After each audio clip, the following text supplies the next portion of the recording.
A gentle, melancholic piano melody begins, subtly layered with the distant sound of waves. A slightly breathy young female voice begins, laced with a wistful sigh. Oh, darling, you wouldn't believe the things one endures in the pursuit of a fleeting moment of, well, let's call it luxury. Though honestly, the word feels tainted now, doesn't it? It's like calling a chipped porcelain doll pristine. It just isn't. You see, I've always been a bit of a romantic, even as a child growing up amidst the, shall we say, practicalities of post-Soviet life.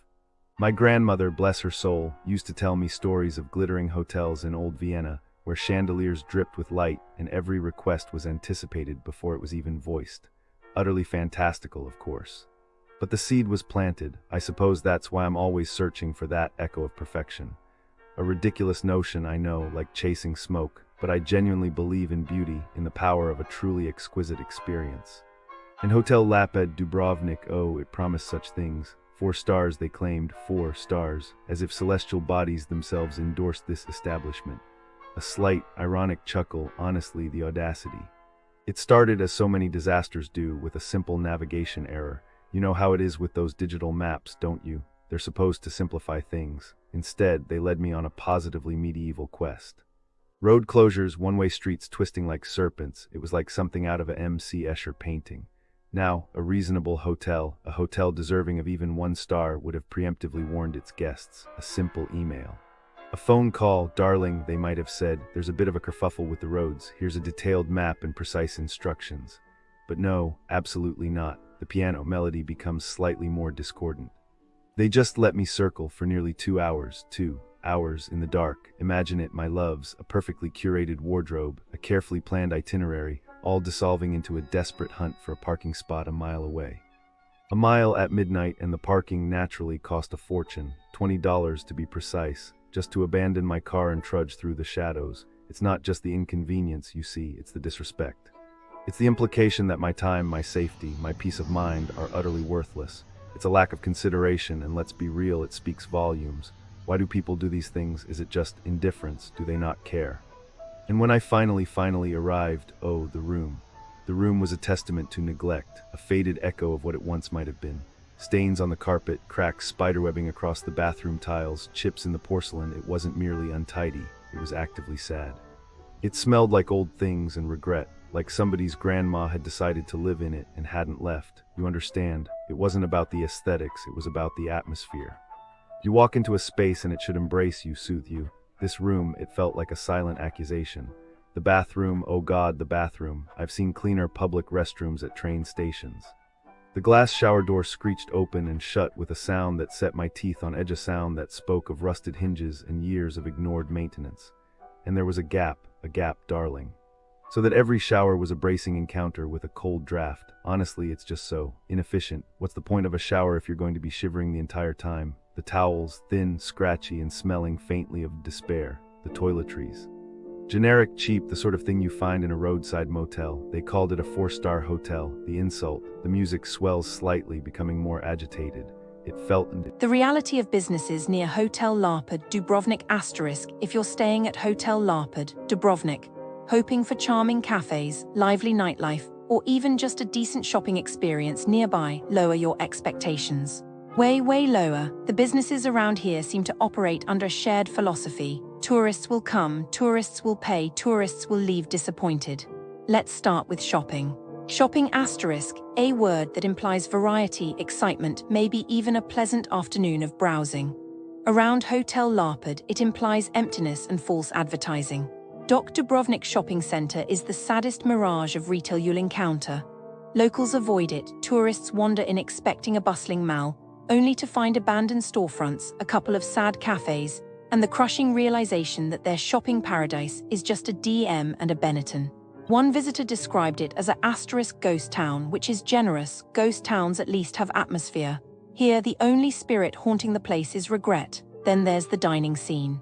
If you're imagining cozy local eateries serving fresh, authentic meals, no. Restaurants near Hotel Lapad specialize in disappointment.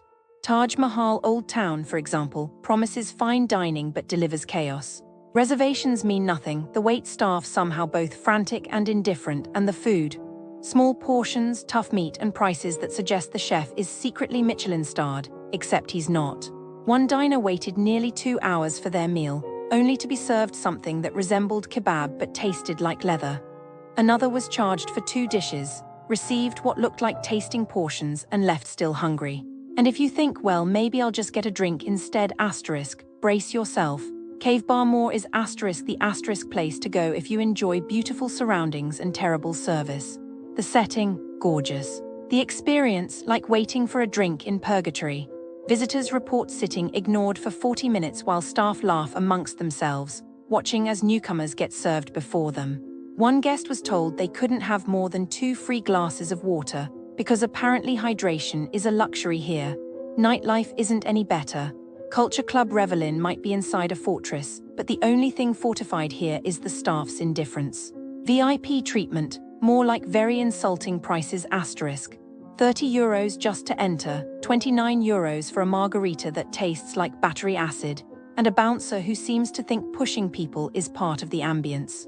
One reviewer described it as the worst VIP experience they've ever had which says a lot, considering this is a world where airline economy class exists. Even something as simple as coffee isn't safe. Life according to Kawa serves what can only be described as hot brown water with an identity crisis. Guests report watered-down brews, rude baristas, and a strange refusal to refund even the most undrinkable cup. One unlucky soul described theirs as tasting like vinegar which, to be fair, might have been an improvement over whatever they were actually served. So what's the verdict? Businesses near Hotel Lapad Dubrovnik are a masterclass in mediocrity. Some are overpriced, some are poorly managed, and some just seem to exist purely to test how much disappointment one tourist can endure before they start questioning their life choices. If you're staying in the area, here's the advice. Lower your expectations, bring snacks, and maybe just enjoy the hotel. Because outside those doors, it's a gamble and the house always wins. Okay, so I was looking into stuff around Hotel Lapad Dubrovnik, just because. And it's not great. Honestly, it's kinda depressing, even for me. Businesses here, near Hotel Lapad, they seem to test how much they can get away with. Like a lot of restaurants and shops, especially closer to the main tourist areas near Hotel Lapad, they'll just change the price when you get to pay. Seriously, you see a price on the menu or shelf, but then they add service fees or just make up a higher number. It's so rude, especially if you don't speak Croatian, they think they can just do that.